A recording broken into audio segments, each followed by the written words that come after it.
This Human Capital podcast is brought to you by GoalSpan, a performance app that helps you manage feedback and goals, run reviews and surveys, and align your workforce around what's most important. Our AI-driven performance management insights help anticipate trends, celebrate peak performance, and get employee-specific coaching guidance for one-to-one meetings. GoalSpan ensures your data privacy with responsible AI. To learn more, go to goalspan.com. I'm Jeff Hunt, and this is Human Capital. My question for you as we start today's show is, have you ever found yourself blindsided by an employee's sudden resignation? Or perhaps you've been the one leaving a job, feeling compelled to keep your plans hidden until the last moment. How often do we stop to question the way most workplaces handle endings, which is abruptly, it's usually transactional, and it's often riddled with mistrust? What if there were a better way, one that fosters transparency, trust, and mutual respect, even as people part ways? In today's fast-paced professional landscape, the standard 2 weeks notice has become a deeply ingrained norm. But is it truly serving anyone, employers or employees? Could rethinking this outdated paradigm improve workplace culture, engagement, and even productivity? As you listen today, consider, how might your organization benefit from a more thoughtful approach to employee departures? And if you've experienced a bad ending at work, what lessons could have been learned to make it better? To help me explore these questions and more, I'm joined by Robert Glazer, a #1 Wall Street Journal and USA Today bestselling author, and a globally renowned thought leader on workplace culture. As the founder and chairman of Acceleration Partners, a global partner marketing agency, Robert has led his company to become a multiple-time recipient of Glassdoor's Best Places to Work award. He's also the author of several influential books, including Elevate Your Team, Friday Forward, and his latest, Rethinking 2 Weeks Notice, Changing the Way Employees Leave Companies for the Better, which is the book we're going to talk about today. Robert's TEDx talk on the subject has surpassed 100,000 views, and his insights have been featured in leading publications like Harvard Business Review and Forbes. Today, Robert will share how organizations can adopt a new playbook for employee transitions, one that not only minimizes disruption, but also builds trust and strengthens relationships even at the end of a working relationship. Welcome, Robert. Thanks for having me, Jeff. It's great to have you on the show. This is such an interesting topic because, as I mentioned in the introduction, it's such an ingrained way of doing business, isn't it?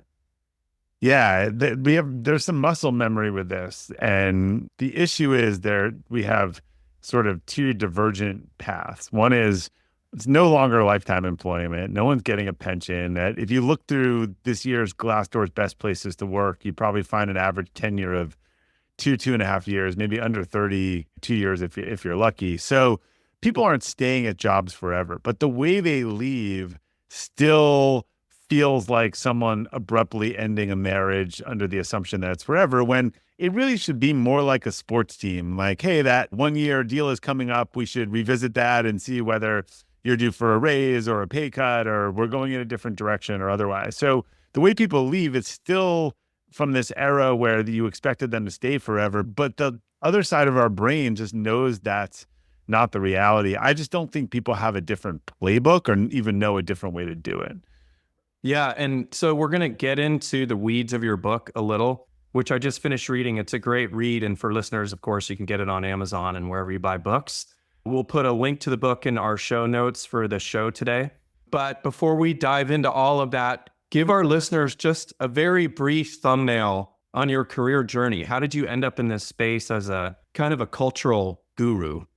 Yeah, my sort of intersection is someone who thinks about ideas in the way an academic might, but I've actually started 6 businesses and helped grow one to 300 people, global agency Acceleration Partner. So a lot of this thought and things was forged on trying to build this company and examine how things were done and try to find better ways to do it and share with other people. So yeah, I grew that company. I had another company called Brain Cycle at the same time. We sold a few years ago. And I started doing some writing in the company, like just even notes to my team, and it got shared outside the company, and it became a newsletter called Friday Forward, which like 100,000 leaders had signed up in over 100 countries. And so I just started to dial in on these opportunities and things that didn't make sense around business and leadership where I thought there might be a better way. And so when you got to this book, what really prompted you to write this book? Yeah. So I did this TED talk on how to end 2 weeks notice. I wrote an article for HBR and I had spoken a few times on it. And people would come up to me, and we had developed this whole open transition program at my business, which we'll kind of get into. And I was like, look, this is just better. Like I, but if I think if anyone would try this, they would realize this works a lot better.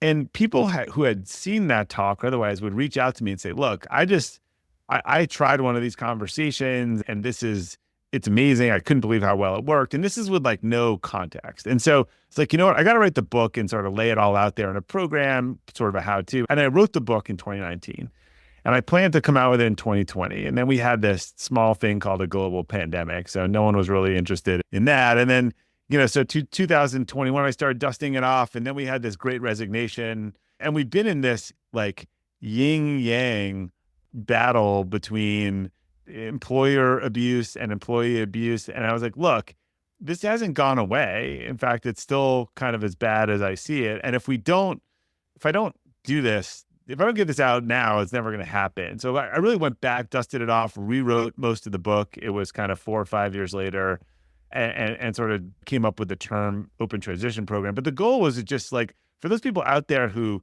know it's a problem and want to do something different, but they just needed to know how, I just wanted to give them that manual. That's great. And so you mentioned this open transition program, and I want you to explain a little bit more about it. But I'm also reflecting on, as a leader or an executive that's running an organization, and if they start thinking about these concepts of eliminating this paradigm of 2 weeks notice, some of them might feel like, oh, that's risky because I'm losing control. And so I want you to talk to that as you mention what this whole OTP or open transition program is. Yeah, I think control is just an illusion, right? In terms of when you think about, a lot of people say, there's a whole section in the book on the objections that I hear, and like I have answers to all of them. But the two things that common I hear most, one, people are like, look, this can never work, blah, blah, blah. It's all from people who haven't tried it. Two is this notion that you can't do this because you can't have people at your company are leaving because they're going to behave badly, they're going to steal, they're going to do all this stuff. My answer is always like, I got news for you. Like, the devil you know is much worse than the devil you don't know. And the person I know who is quitting my company and leaving, who I am supporting and I have my eyes on, versus there's a person at your company that quit a year ago. They're dead. They're gone. They're just waiting to find the job. They've been stealing the stuff for a year. I don't know. There's a lot of this thing that's just what you don't know is better. And that's one of the reasons why I think a lot of those objections just aren't valid. They're sort of under this whole assumption that it's better to just not know these things and deal with it. You have all, and by the way, we've all had that employee when they finally leave, right? Or you finally come to your wit's end and they leave, or you ask them to leave, and you start digging in there and you realize it's like a year's worth of damage. Again, they haven't been doing anything for a year and probably making things worse for a year. And there's no way that that's just a better outcome for your business. No question. So take a few minutes to describe what this open transition program looks like. Yeah. So the concept is like, it's that people are going to leave our company and it's okay. And when we reach that point, because you've started a discussion, because we have the psychological safety or otherwise, or we started a discussion, it doesn't mean that your job is gone tomorrow. We're going to figure out, maybe a lot of times we can save it. Like we can shift you to a different department, we can move it around, but we're going to start a discussion and you might enter our transition programs, which means you'll be someone that's working here while you're looking to find a new job, and we'll have sort of an outline around that.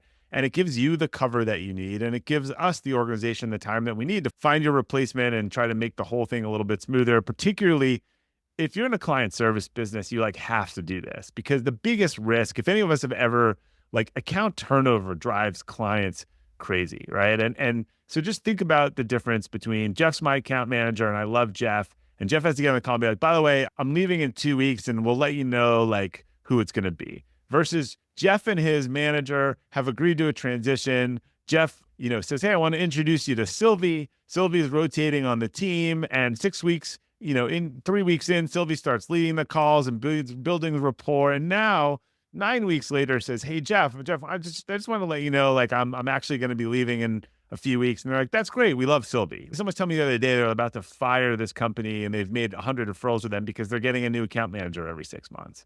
Mm-hmm. Yeah. And it's interesting too, because I'm immediately making the connection to avoiding the lost revenue syndrome in these situations, because how many customers end up leaving because of a 2-week notice situation with a bad transition. And so their service suffers and they begin looking elsewhere.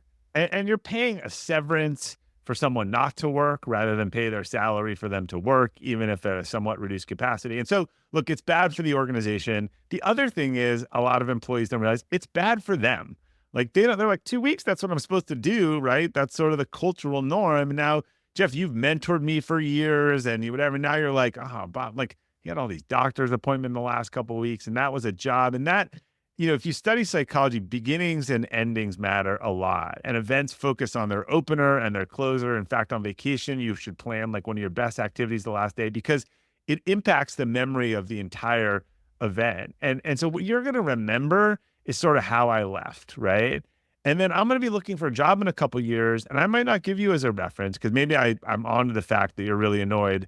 But this is a small world, and there's firms that do this. It's LinkedIn, and someone reaches out to Jeff and was like, hey, I see you worked at your company and he looks like you worked on your team. And I don't think employees realize I get these calls all the time. You might have someone who's like a permanent blocker in your career and you didn't even realize it.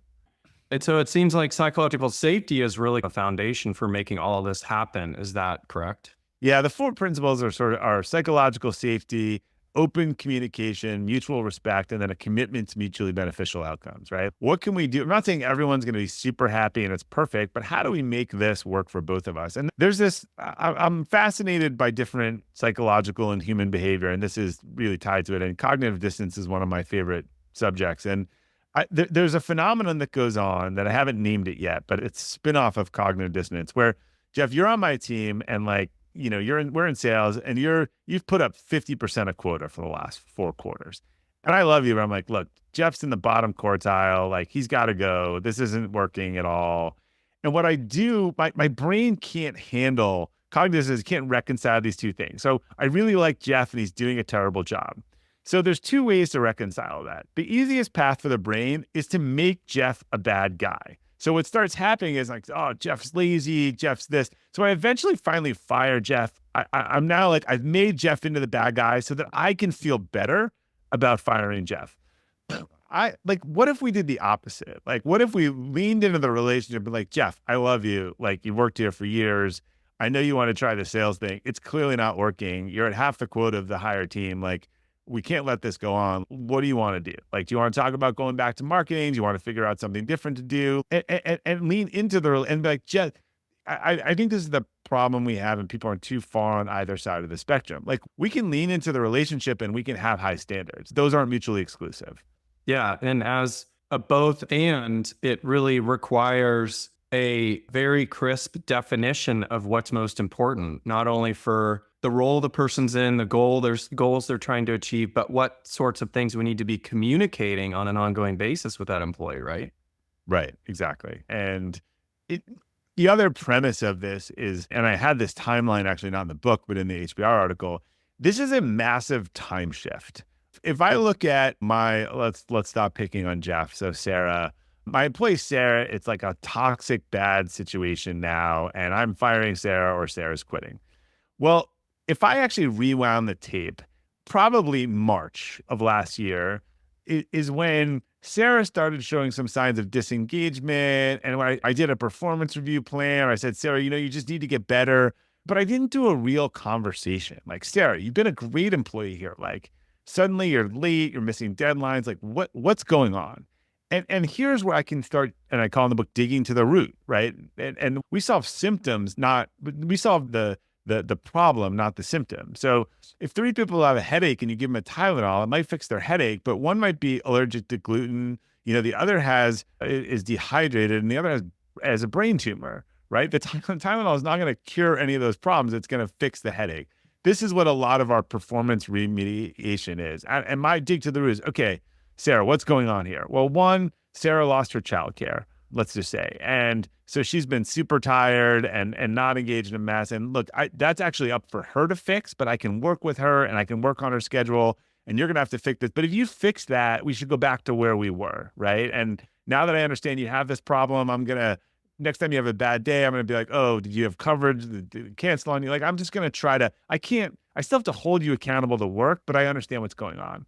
And the second one, Sarah goes, you know what? I know we hired 3 new people at a higher level and a higher comp than I have. And I was promised a raise years ago, and I was promised this, and I'm super frustrated. And you can either agree with that or you can, oh yeah, we've not done Sarah a solid here. Like, she's right. And actually we're going to remedy that. She deserves a promotion, deserves a raise. Again, Sarah goes back to the engaged employee that she was. Or the third is Sarah's like, you know what? I came here and you told me it was a remote only company and I thought I wanted flexible work, but I really miss an office. And these are the things so there's the things the employees can change, things the employer can change, and things that won't change. Well, we're not getting offices, right? But each of these things is a fundamentally different remediation plan. And depending on how it goes, the third one actually is, Sarah, like, we're not changing that. So if that's really important to you, maybe we should start a transition now and let's figure out how to get you into a company that does that. So just treating the problem without treating the symptom doesn't give you a chance to. And that's why I think this program works. When someone's in the green and they go into the yellow, and then you're bringing them back into the green. Even if they're leaving, you're bringing them back into the green because we have a good ending plan and a finite, versus if you try to do any of these things when you're already at red, engine over red, there's too much damage. Now, if I didn't ask those questions, we would just get in this chicken egg and me keep telling Sarah that her work sucks and her getting mad, and I don't know why, and I don't care. I'm also just reflecting on how, in this example with Sarah, if the issues are really addressed and discussed back in March when performance starts to suffer, then the other thing that you're accomplishing from a cultural standpoint is other people seeing that example that's being set. And if it's not addressed, which is so common, then there's a reduction in morale over that period of time as the rest of the team members they see the tolerant this poor performance and behavior, right? Yeah. And people respond to incentives, whether they're explicit or implicit. So if people know that, hey, person leaned in with them and they had a conversation and they're working on solving it. I had a company years ago tell me they had a great culture otherwise, and people would give 2 weeks notice and they ask them to leave that day. And I was like, do you think anyone's ever going to give you more than a day's notice? They're going to make sure everything is locked up and stolen or whatever before they give notice. And they knew it wasn't congruous with their culture. So people will respond to this behavior. They'll hear that, you know what, I actually had a conversation with my manager and told them I wanted to do something different. And they actually told me they just were doing this rec for a role and I'm transferring into that role. We've had a couple great employees that probably would have left as toxic employees if we weren't able to have this conversation that, like, I'm just not doing this isn't what I want to do anymore. And they wanted to do something different or operational. And we were able to identify that opportunity because we knew that. But again, you need psychological safety to happen. You need to care about your employees and be willing to have that discussion. And we would say, we will never walk anyone to the door. You can go on Glassdoor. You can out us. Like, if you start one of these conversations, I can't say you're going to be working here for 2 years, but we will not walk you to the door. Mm-hmm. The other thing that seems really important to reflect on is that, going back to the example with Sarah, back in March when she loses her childcare, and the contrast between leaning into that and really expressing to her that you care about her as a person, even though she has to solve that problem, you're demonstrating compassion and you're demonstrating improved engagement and connection with the employee, and that they're more than just a producer, versus the alternative is waiting and waiting and waiting and making it and just increasing the pressure on her without really understanding the backstory. And then when the pressure bursts, it doesn't matter what the backstory was. And to your example is exactly what I was saying before, leaning into the relationship. Like, Sarah, I'm going to do everything I can. Like, I'm going to shift your hours. Like, if you need to cut them back, we'll do this. But again, like, we're not going to be able to have you put up 50% quota and continue to be paying you what we're paying you. So we're going to do what we're going to do. I'm going to try to help. But again, you're going to have to figure this out. That to me is like an honest conversation. And it does both of those things. I care about you as a person, But everyone else is going to be like, well, why can't I hit 50% of my quota? And my uncle's sick and my cat died. And, it just becomes a very slippery slope. Yes. So when you think about this whole concept of psychological safety and Sarah's willingness to speak up when she's struggling on the personal front, that's impacting her job, a lot of times leaders don't really have a good sense for what sort of levels of psychological safety exist in their organizations. And so I'm wondering if you have some suggestions for leaders to determine where they're at. Here's a fun one. Have your team in a room and give them something that's fundamentally impossible to do. Like can't be done. And even by someone was giving me an example, I was like, all right. Then I said to him, go find me a $750 business class ticket to London tomorrow. Like, I'm sure it's possible, but some things are just out of your control. And see who says something or ask questions or look, or is everyone quiet and nod and leave the room and then say all the things behind your back that they wouldn't say in front of you.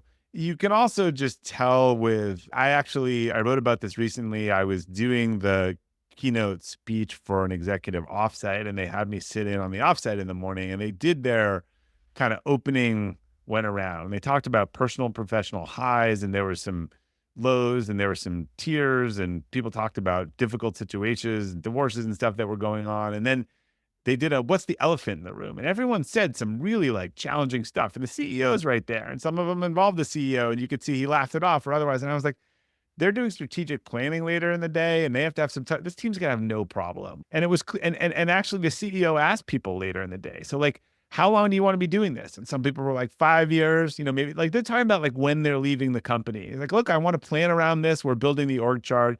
And you could it's tough. I hate to use this analogy, but the famous Supreme Court test about pornography, which is, when you see it, psychological safety in an organization when you see it. And it comes from the top, it comes from demonstrating, it comes from the two biggest components are sort of vulnerability and feedback. Your willingness to be vulnerable and share stuff, and then also make it clear that you're willing to do feedback. I think when you see that in an organization, you'll see a good sense of psychological safety.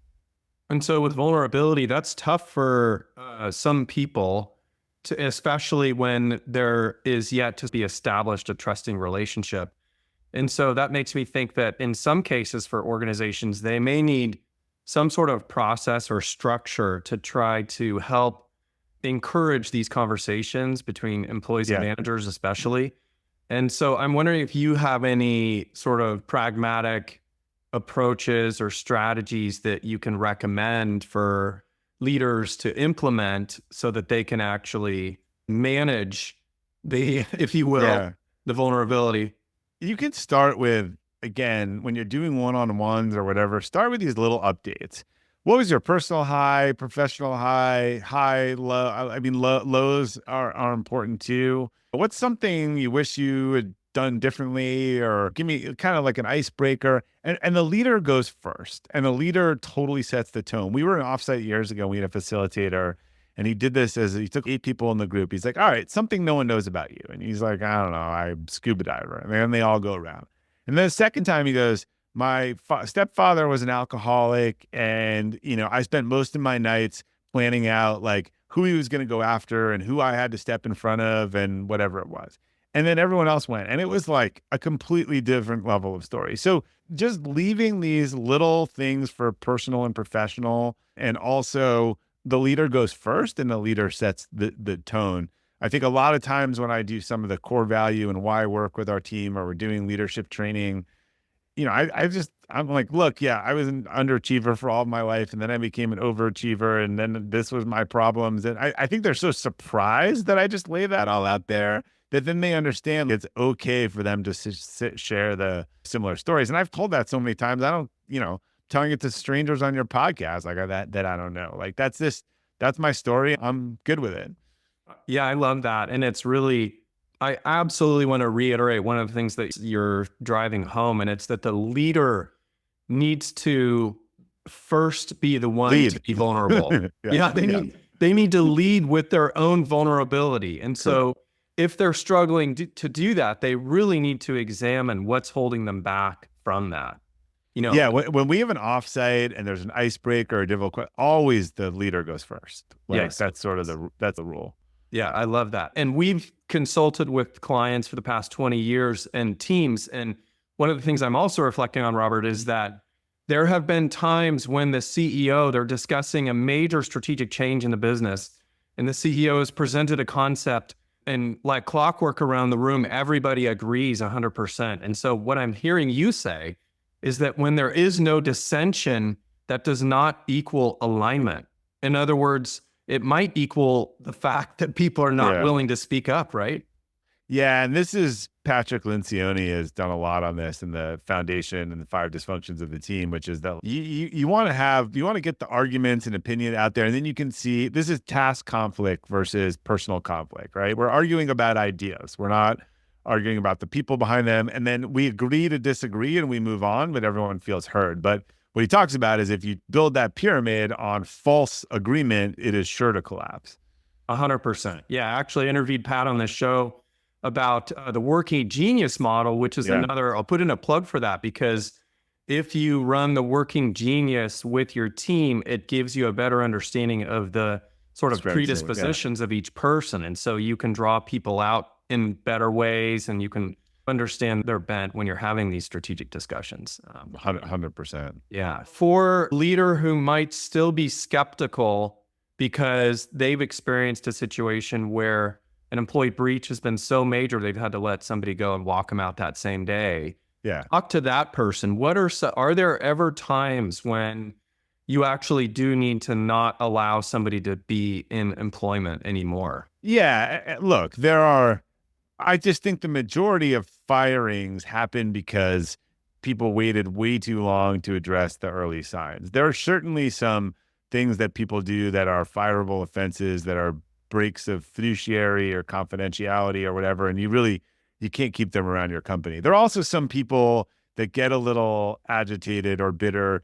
One of the big goals of this program is to have as many employees opt in themselves versus you opt them in, because then they're in control of it, where they're like, this is great. And then you see they start to getting a little bitter and a little frustrated. We had someone, we had to end their employment in the middle of a transition because they were sending emails on behalf of another business to clients. It was like super awkward. And so, yeah, I think this can cover 90% of your cases by moving to earlier intervention. I guess early intervention is the term I probably should have used more and better outcomes. But sure, if you have fraud, if you have other issues, if the employee is putting clients or employees at risk in any way, you do not want to keep that person around. I just think a lot of things that end in toxicity probably could have been avoided had there been more early intervention.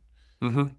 It seems as though organizations that have a really rich and robust culture that's attractive would have an easier time implementing this whole OTP process versus those with low trust, cultural challenges, and a lot of turnover. Yeah, two major warnings. One, do not do this if you have a horrible culture and no one trusts anyone and no psychological safety. Two, do not read this as an employee and go into a company that lays everyone off that day and say, hey, I want to talk about whether I want to work here in the future or not. So this really needs to be company-led and top-down led to go to employees and say, look, we're trying to do this different here. And by the way, even then, and one of our biggest mistakes is like, you have to repeat it 10 times and it's new for people and they won't necessarily believe it or understand it. And I was still amazed after I feel like we had talked about it ad nauseum. I'd written a book on it, a TED Talk, and people still were like, well, really? Do you mean that? Like, and so what we did was like, again, I believe behavior follows incentives. We said, yeah, okay, now $2,000 bonus or whatever it was, close to that, if you give 90 days notice. $1,000 bonus, like we started putting bonuses for the amount of notice you do, saying, look, clearly we're incentivizing this behavior. We really want it. That's great. You put your money where your mouth is, for sure. Yeah, we paid people also to go on vacation and not check their phone or anything because we actually wanted them to unplug. And that was a good motivation to do that. Yeah, and I think one thing I'll add to that example that's so important is if you expect your people to do that, you have to do that yourself. So I've seen situations where the C-suite is all saying, yeah, well, we really want you to unplug when you're on vacation. But then when they go on vacation, they're checking and responding to emails, and you're receiving an email on Thanksgiving, or you're, so you have Jeff, to lead by example. 400%. I have a slide on this that I show in one of my presentations is, look, if you say, look, I'm going on vacation next week, but Slack me, email me, I'll be online, I'll be around, or you say, hey, I'm going on vacation next week. This time's really important to my family and I. I'm not really going to be reachable. If you need to reach me in an absolute emergency, here's my wife's cell phone number, and text her and she'll get me, right? In fact, there was a CEO that wrote a very similar thing, an email, and he said, if you need to get in touch with me, text this alias, interrupt my vacation at firstround.com. So that tells people that it's okay to have a vacation in your company. They will do what you say. They won't. The cardinal rule of leadership of parenting is they will do what you do, not what you say, right? So if you say, this was Marissa Meyer, took over at Yahoo and put in a nursery next to her thing and worked 110 hours a week, but no, but I'm not telling you not to take maternity leave. I'm just opening a nursery next to my office. The mixed messages that sent there's a lot of them. Yeah, ultimately, people see that as hypocrisy, really. Yeah, and look, as you said, they'll follow the behavior. You're going to set it, and if you want a workaholic culture, then you'll reward workaholism, and you'll celebrate Jeff being in the office 10 hours. If you want outcomes, then you'll celebrate outcomes. Yeah, and I want to talk a little bit about transitioning people to a different part of the organization versus out of the organization for a second, because we've all been witness to the train wreck of examples where a manager says, or a supervisor says, John's actually, he's not working in my department, but I think he'd be a great fit for you over there. You're just trying to alleviate your guilt, right? That's what, yeah. Exactly. So how do you address this, and how do you really assess role fit for somebody in terms of their transition laterally or out of the organization? Yeah. So the rule I used in the book is you should only do this if you believe it has a 90% chance of success. And if you've done these assessments, if you've done the why or the working genius or whatever, you might realize this person is just typecast in the wrong role. We had a very operational, detail-oriented person in client service, and she just got exhausted by client service, and she became our training and ops person, and she was amazing in that, and is still here to this day. Was one of those sort of internal transition stories. Or maybe, again, the person came from marketing into sales and wants to go back to marketing, and they want to have them. I think the person's a super high core value fit, right? Obviously, they're not a high performer probably in that role if you're changing. They're super high core value fit, and you really believe they were in the wrong role, and you have a high degree that this can be successful, and that you're not just trying to get away from making the hard decision by tossing around, someone. Mm-hmm. Completely. And when you look at this in terms of implementing it, so I want to get really pragmatic for a minute. Organizations never done anything like this before. Obviously they could read your book and there's some great information in there, but what are the steps that they need to take? Yeah. So there's 7 steps, I think, part of any successful transition. Have a written plan, expectations, all on the same page. Here's what we're doing, what the expectations are otherwise. Set a clear client timetable. When we did our first sort of experimental one, I think this is one of the things we got wrong. We didn't have hey, look, we're starting this on March 1st. The end date's June 1st, either way, or earlier if you get a job. Again, expectations, clear communication. Hey, you're going to be here for 3 months, but you might get an interview the next week. And then I know if you're in a final round 2 weeks later, and I understand if they offer you the job, you're going to take it. You're not going to tell them that you need to wait to 2 months. But if we're communicating, then I know that and I can plan around it. I think the leaders at the company open their Rolodex, be a resource, try to be helpful. Even if that doesn't work when people are leaving your company, I think they just deeply appreciate that. Use your internal resources. So your HR team can look at the resume, they can help coach. You also might have external resources like an outplacement firm or some sort of training that they're looking for. All of this is better than paying someone severance not to work. And it's probably a lot less money, if they're trying to get into a different field, maybe get them into a course or something like that. And that sort of ties the last one, was just keep it personal. I think there's all kinds of ways to do things that are low cost or no cost, knowing based on what the person wants to do, where you can just be helpful to them. And should people look at Any changes that might be necessary in terms of how they're recruiting and people they're bringing on board as well? Look, you can communicate to people that this is your default way that people leave your organization, and that might make it more attractive as a place to go because people are like, look, if it doesn't work out, it's going to be okay. But anytime something doesn't work out, if it keeps not working out, you should do a postmortem and you should figure out what it is you need to tweak in there. In fact, one of the things I find interesting is one of those objections is, or someone will say, well, all these people keep leaving my organization and they're stealing stuff and they're toxic and whatever. And my answer would be, if everyone leaving your organization is a toxic, terrible human being doing bad things, either you're doing a terrible job recruiting or something about your culture is making them that way. And either way, like you've got a problem. Mhm. Yeah, exactly. It's either you're recruiting the wrong people or you're not paying people well enough Or or you're you making them so angry by the time they leave your company. Like, what are you doing to them if they were nice when you hired them? Exactly. Exactly. And so when you think about how there's been so many kind of shifts toward gig work, Yeah. how does that come into play with this whole concept? Yeah, it's tricky. People need to decide what they want. It doesn't as much correlate to the work I've said here, but you can't have Franken-job, as I call it, like the best of all worlds. Like you're either part of a team. I hear a lot of people saying in the last, after Great Resignation, oh, people just want to work on what they want, where they want, and how they want. Like, well, that's great, but that sounds like an Uber driver or a gig worker, not someone who's part of a team. That's just not. You don't go on when Mike Krzyzewski was a Duke and say, hey, dude, I'm just going to practice when I want and play how I want. Like, this is not part of being a team. So I think people need to decide, do you want to be a freelancer? Or if you're part of a team, it involves different sacrifices and involves thinking about the team and, doing like, you might want to work home 5 days a week, but what's best for the team is to work in the office 3 days a week. That's a great piece of wisdom. Okay, so Robert, as we wrap up, I'd love to ask you some kind of personal lightning round questions. You ready for those? Sure. Yeah. The first one is, what are you most grateful for? I think just my family and friends and just the opportunities that I've had. What's the most difficult leadership lesson you've learned over your career?